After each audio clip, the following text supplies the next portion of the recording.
गौरी पुत्र गणेश भगवान की जय। शनिदेव महाराज की जय। श्री शिवाय नमस्तुभ्यम। प्रिय भक्तजनों, आज हम इस वीडियो में शनिवार व्रत की कथा सुनेंगे। तो आप सभी भक्तजन बड़ी ही श्रद्धा, ध्यान पूर्वक और प्रसन्नचित्त मन से इस कथा को पूरा अवश्य सुनिएगा। तो सभी प्रेम से बोलिए शनिदेव महाराज की जय। एक समय की बात है, किसी गांव में एक ब्राह्मण देवता अपनी पत्नी तथा बच्चों के साथ रहते थे। एक दिन ब्राह्मण देवता सुबह सोकर उठे तो बहुत ही चिंतित दिखाई दे रहे थे। तो अपने पति को इतना चिंतित देखकर उनकी पत्नी ने पूछा कि स्वामी, आज आप सुबह सुबह किस चिंता में डूबे हुए हैं? तो पत्नी की बात सुनकर ब्राह्मण देवता ने कहा, कोई बात नहीं, बस यूं ही थोड़ी तबीयत खराब है। लेकिन ब्राह्मण की पत्नी बहुत ही समझदार थी। वह जान चुकी थी कि उसके पति कोई ना कोई समस्या से घिरे हैं। तो उसके बार बार पूछने पर ब्राह्मण देवता ने कहा कि मैं कई दिन से एक ही सपना देख रहा हूँ कि एक व्यक्ति नीले कपड़े पहनकर आता है और मुझसे कहता है कि तुम्हें मेरी 7.5 लगेगी। तो यह सुनकर ब्राह्मण देवता की पत्नी ने कहा, अरे वह तो शनि देव भगवान हैं, जो आप पर शनि की दशा लगाने को कहते हैं। अब जब भी शनि देव आपके सपने में आए और बोले कि तुम्हें मेरी 7.5 लगेगी, तो आप उन्हें प्रणाम करके बोलिए कि 1.15 से ज्यादा मत लगाइए। तो ब्राह्मण देवता ने कहा कि ठीक है, मैं ऐसा ही बोल दूंगा। तब दूसरी ही रात्रि को शनि देव ने फिर से ब्राह्मण के सपने में आकर कहा कि तुम्हें मेरी 7.5 लगेगी। तब ब्राह्मण देव ने कहा कि हे प्रभु, मेरे में इतनी क्षमता नहीं है, मैं इतने साल तक कष्ट नहीं सह पाऊंगा। आप कृपया करके मुझ पर थोड़े ही समय के लिए लगें। तब शनि देव ने कहा, तो ठीक है, मैं 2.5 साल के लिए लगूंगा।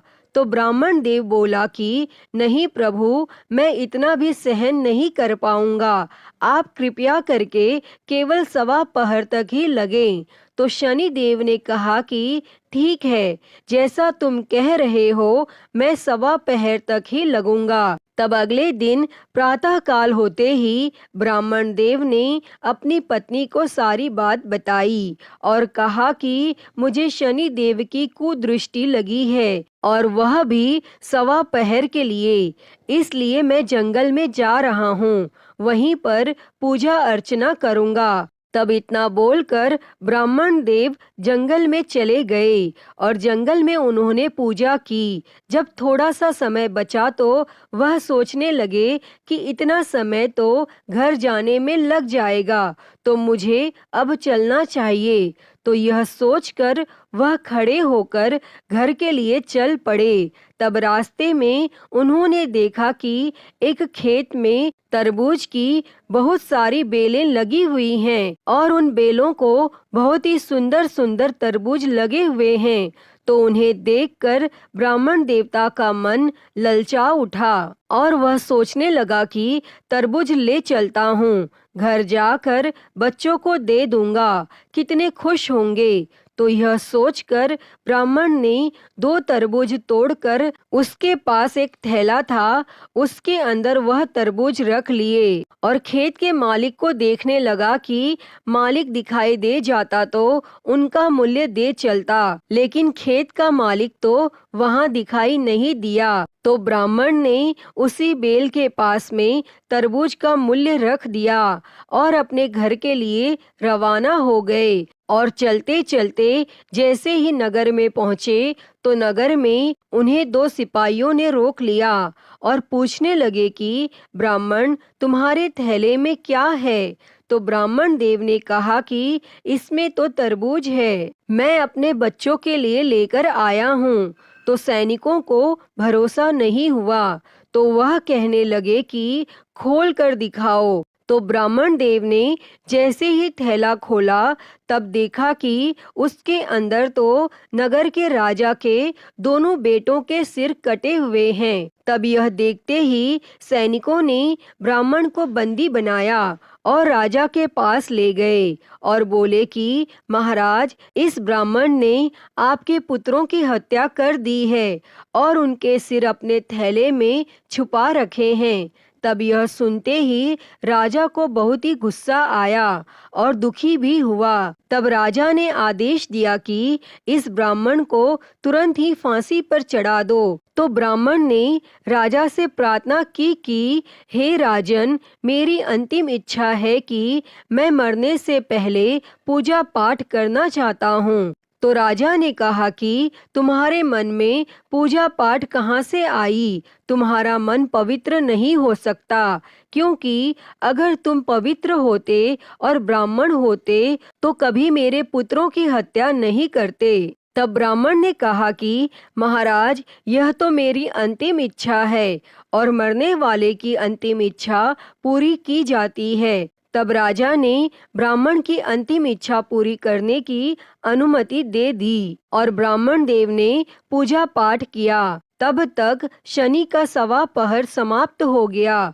तो उसी समय राजा के दोनों पुत्र शिकार खेलकर लौट आए।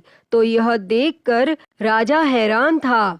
राजा ने ब्राह्मण की सजा रोक दी और उनके साथ हुए इन हादसों का कारण पूछा। तो ब्राह्मण देव ने कहा कि राजन, मुझ पर शनि देव की 1.25 पहर की दशा लगी थी, जो अब समाप्त हो गई है। तब यह सुनकर राजा ब्राह्मण से पूछने लगे कि हे ब्राह्मण देव, शनि की दशा लगे तो क्या करना चाहिए? मुझे इसके बारे में बिल्कुल भी ज्ञान नहीं है। तब ब्राह्मण देवता ने कहा कि अगर शनि की कुदृष्टि लगे तो काले कुत्ते को सरसों के तेल से चुपड़कर रोटी खिलानी चाहिए। सामर्थ्यवान व्यक्ति को काले हाथी का या काले घोड़े का दान करना चाहिए और शनिवार का व्रत रखकर शनि देव की कथा सुननी चाहिए और इससे शनि की दशा का प्रकोप समाप्त हो जाता है। तब यह सुनकर राजा ने ब्राह्मण देव को छोड़ दिया और जैसे ही ब्राह्मण देव घर पहुँचे तो उनकी पत्नी ने पूछा कि स्वामी, आज आप थैले में क्या लेकर आए हैं? तो ब्राह्मण ने कहा कि बच्चों के लिए तरबूज लाया हूँ। तब पत्नी ने थैला लेकर जैसे ही खोला तो उसके अंदर तो सोने चांदी और हीरे जवाहरात भरे हुए थे।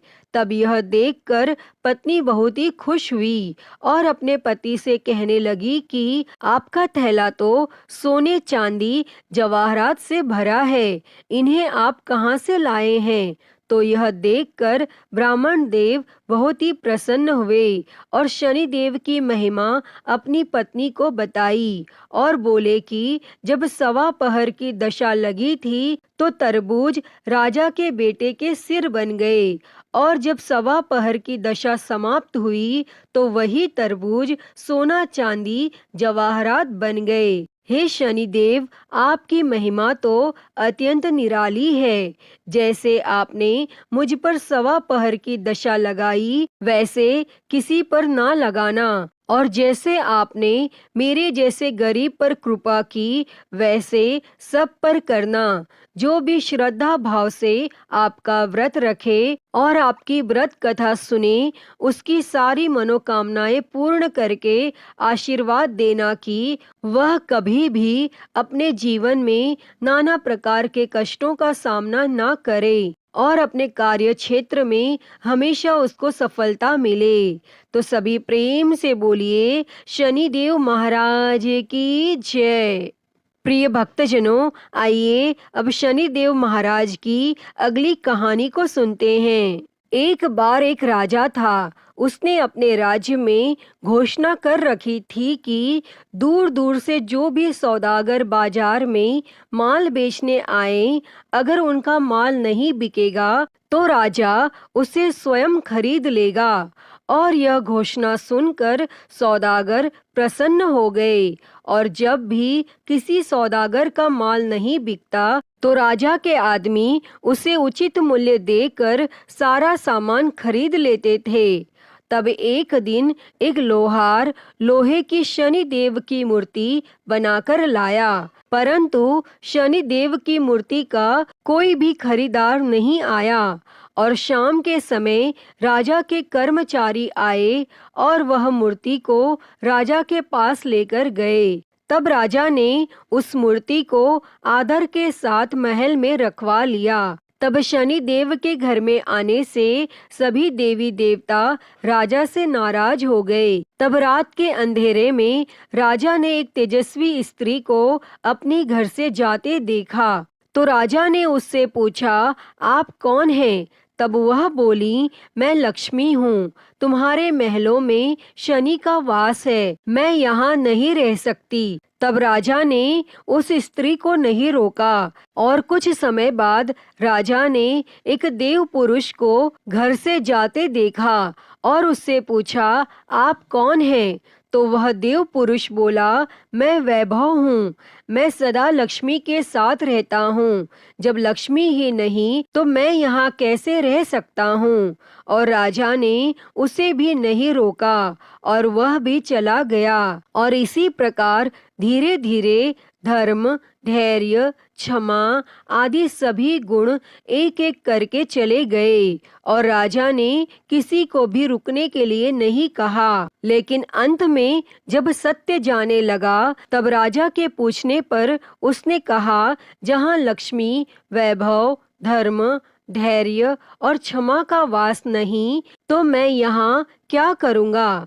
अब राजा सत्यदेव के पैरों में गिर पड़ा और बोला, महाराज आप कैसे जा सकते हैं? आप ही के बल पर मैंने लक्ष्मी, वैभव, धैर्य, धर्म आदि सभी का तिरस्कार किया है, मैं आपको नहीं छोड़ूंगा। तब राजा का इतना आग्रह देखकर सत्य वहां रुक गया और महल के बाहर सभी देवी देवता सत्य की राह देख रहे थे। और उसे न आता हुआ देखकर धर्म बोला, मैं सत्य के बिना नहीं रह सकता, मैं वापस जा रहा हूँ। और धर्म के पीछे पीछे क्षमा, वैभव, लक्ष्मी सभी लौट आए तथा राजा से कहने लगे, तुम्हारे सत्य प्रेम के कारण ही हमें यहाँ वापस लौटना पड़ा है। तुम जैसा राजा दुखी नहीं रह सकता।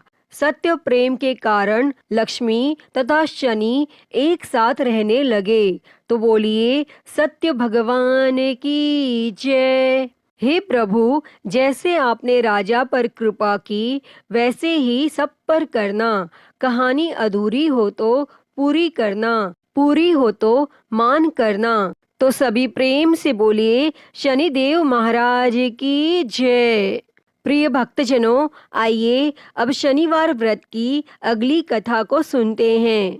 एक समय स्वर्गलोक में इस बात पर विवाद छिड़ गया कि 9 ग्रहों में से सबसे बड़ा कौन है। यह विवाद इतना आगे चला गया कि यह एक युद्ध की स्थिति बन गई। इस बात के निष्कर्ष पर पहुंचने के लिए सभी देवता देवराज इंद्र के पास पहुंच गए और उन्होंने कहा, हे देवराज, अब आप ही निर्णय करें कि हम सब में सबसे बड़ा कौन है। देवताओं द्वारा पूछे गए इस सवाल से देवराज इंद्र उलझन में पड़ गए। तब इंद्र देव ने कहा कि मैं इस प्रश्न का उत्तर नहीं दे सकता हूँ, मैं असमर्थ हूँ। इस सवाल का जवाब पाने के लिए वह सभी पृथ्वी लोक में उज्जैनी नगरी के राजा विक्रमादित्य के पास गए।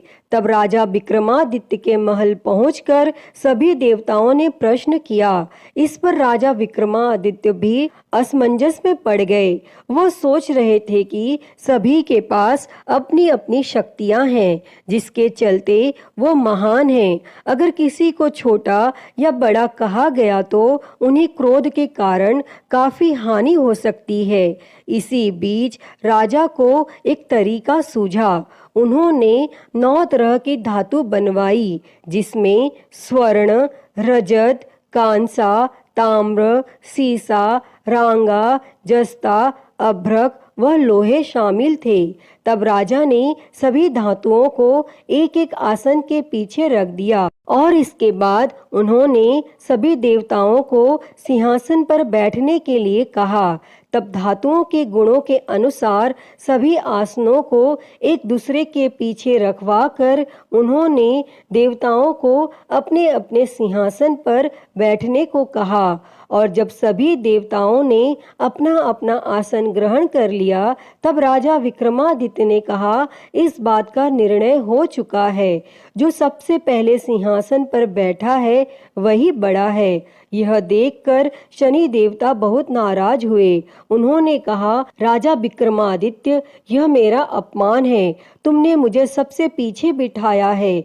मैं तुम्हारा विनाश कर दूंगा। तुम मेरी शक्तियों को नहीं जानते हो। तब शनि देव ने कहा, एक राशि पर सूर्य 1 महीने, चंद्रमा 2.25 महीने, मंगल 1.5 महीने, बुध और शुक्र 1 महीने, बृहस्पति 13 महीने रहते हैं, लेकिन मैं किसी भी राशि पर 7.5 वर्ष रहता हूँ। मैंने अपने प्रकोप से बड़े बड़े देवताओं को पीड़ित किया है। वो मेरा ही प्रकोप था कि भगवान राम को वन में जाकर रहना पड़ा था, क्योंकि उन पर 7.5 थी, और रावण की मृत्यु भी इसी कारण हुई। अब तू भी मेरे प्रकोप से नहीं बच पाएगा। और शनि देव ने बेहद क्रोध में वहां से विदा ली और वहीं बाकी देवता खुशी खुशी वहां से चले गए। इसके बाद सब कुछ सामान्य ही चलता रहा।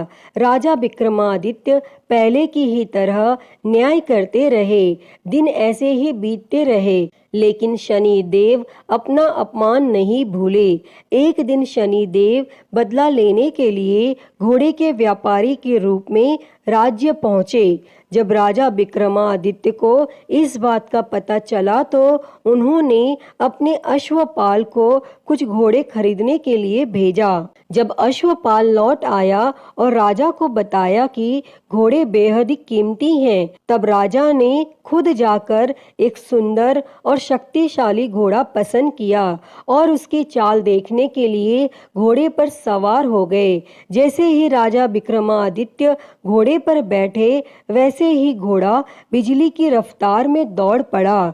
घोड़ा राजा को एक जंगल ले गया और वहां जाकर राजा को नीचे गिरा दिया और फिर कहीं वह गायब हो गया। तब राज्य का रास्ता ढूंढने के लिए राजा जंगल में भटकने लगा, लेकिन उसे कोई रास्ता नहीं मिला। और कुछ समय बाद उसे एक चरवाहा मिला और भूख प्यास से परेशान उस राजा ने चरवाहे से पानी मांगा। चरवाहे ने उसे पानी दिया और राजा ने उसे अपनी एक अंगूठी दे दी। तब रास्ता पूछकर राजा जंगल से निकल गया और पास में ही मौजूद एक नगर में पहुंच गया और एक सेठ की दुकान पर राजा ने कुछ आराम के लिए रुका और वहां सेठ से बातचीत करते हुए उसने बताया कि वह उज्जैनी नगरी से आया है। तब राजा कुछ देर तक उस दुकान पर बैठा। जितनी देर वो वहां बैठा, सेठ जी की काफी बिक्री हो गई। तब सेठ ने खुद को बहुत भाग्यवान समझा और सेठ ने राजा को अपने घर खाने पर आमंत्रित किया और सेठ के घर में एक खूंटी पर सोने का हार लटका था और उसी कमरे में वह राजा को छोड़कर चला गया और कुछ समय बाद खूंटी उस सोने के हार को निगल गई। तब सेठ ने विक्रमादित्य से वापस आकर पूछा कि उसका हार कहाँ है। तब राजा ने उसे हार गायब होने की बात बताई। इस पर सेठ ने क्रोधित होकर चोरी करने के अपराध में विक्रमादित्य के हाथ पांव काटने का आदेश दे दिया। तब राजा विक्रमादित्य के हाथ पांव काटकर उसे नगर की सड़क पर छोड़ दिया गया। फिर कुछ समय बाद विक्रमादित्य को एक तेली अपने साथ ले गया। तेली ने उसे अपने कोल्हू पर बैठा दिया। वह पूरा दिन बैलों को आवाज देकर हाँकता था और विक्रमादित्य का जीवन इसी तरह यापन होता रहा और उस पर शनि की 7.5 थी, जिसके खत्म होने पर वर्षा ऋतु शुरू हुई। एक दिन राजा मेघ मल्हार गा रहा था। उसी समय उस नगर के राजा की बेटी राजकुमारी मोहिनी ने उसकी आवाज सुनी। उसे आवाज बेहद पसंद आई। मोहिनी ने अपनी दासी को भेजकर गाने वाले को बुलाने को कहा और जब दासी लौटी तो उसने अपंग राजा के बारे में मोहिनी को सब बताया। लेकिन राजकुमारी उसके मेघ मल्हार पर मोहित हो चुकी थी और अपंग होने के बाद भी वह राजा से विवाह करने के लिए मान गई। जब मोहिनी के माता पिता को इस बात का पता चला तो वो हैरान रह गए। तब रानी ने अपनी बेटी को समझाते हुए कहा कि तेरे भाग्य में किसी राजा की रानी का सुख है, तू इस अपंग से क्यों विवाह करना चाहती है। लेकिन समझाने के बावजूद भी राजकुमारी अड़ी रही और अपनी जिद को पूरा कराने के लिए राजकुमारी ने भोजन छोड़ दिया। तब अपनी बेटी की खुशी के लिए राजा रानी अपंग विक्रमादित्य से मोहिनी का विवाह कराने के लिए तैयार हो गए और दोनों का विवाह हुआ और वह तेली के घर रहने लगे। और उसी दिन विक्रमादित्य के सपने में शनि देव आए। उन्होंने कहा कि देखा तूने मेरा प्रकोप। तब राजा ने शनि देव से उसे क्षमा करने को कहा और उन्होंने कहा कि जितना दुख आपने मुझे दिया है उतना किसी और को मत देना। तब इस पर शनि देव ने कहा, राजा मैं तुम्हारी प्रार्थना स्वीकार करता हूँ। जो कोई व्यक्ति मुझे पूजेगा, व्रत करेगा और मेरी कथा सुनेगा उस पर मेरी कृपा दृष्टि हमेशा बनी रहेगी। सुबह जब राजा विक्रमादित्य की नींद खुली तो उसने देखा कि उसके हाथ पांव वापस आ गए हैं और उन्होंने मन ही मन में शनि देव को नमन किया। और राजकुमारी भी विक्रमादित्य के हाथ पैर देखकर हैरान रह गई। तब राजा ने शनि देव के प्रकोप की कथा सुनाई और जब सेठ को यह बात पता चली तो वह तेली के घर पहुंचा। उसने राजा विक्रमादित्य से उनके पैरों में गिरकर माफी मांगी। तब राजा ने सेठ को माफ कर दिया और सेठ ने राजा से उसके घर जाकर भोजन करने के लिए कहा और भोजन करते हुए अचानक से ही खूंटी ने हार उगल दिया और सेठ जी ने अपनी बेटी का विवाह भी राजा के साथ कर दिया और सेठ ने उसे स्वर्ण आभूषण, धन आदि देकर राजा के साथ विदा कर दिया। तब राजा विक्रमादित्य अपनी दोनों पत्नियों यानी राजकुमारी मोहिनी और सेठ की बेटी के साथ अपने राज्य उज्जैनी पहुँचे। सभी ने उनका स्वागत किया। इसके बाद राजा विक्रमादित्य ने पूरे राज्य में घोषणा करते हुए कहा कि आज से शनि देव सब देवों में सर्वश्रेष्ठ माने जाएंगे और साथ ही शनि देव का व्रत करें और व्रत कथा जरूर सुनें। यह देखकर शनि देव बहुत खुश हुए। व्रत करने और व्रत कथा सुनने से शनि देव की कृपा रहने लगी और लोग आनंद पूर्वक रहने लगे। अतः हे शनि देव जी, जैसी कृपा आपने राजा विक्रमादित्य पर की वैसी ही कृपा इस कथा को कहते, सुनते और हुंकारा भरते पर करना। तो बोलिए शनि महाराज की जय, नवग्रह देवताओं की जय। प्रिय भक्तों, तो मैं उम्मीद करती हूँ कि आपको यह कथा पसंद आई होगी और अगर वीडियो अच्छी लगी हो तो इसे लाइक करें, ज़्यादा से ज़्यादा शेयर करें और कमेंट में शनिदेव की जय लिखना ना भूलें और हरिहर भक्ति चैनल को सब्सक्राइब कर नोटिफिकेशन बेल को ज़रूर ऑन कर लें। हर हर महादेव। धन्यवाद।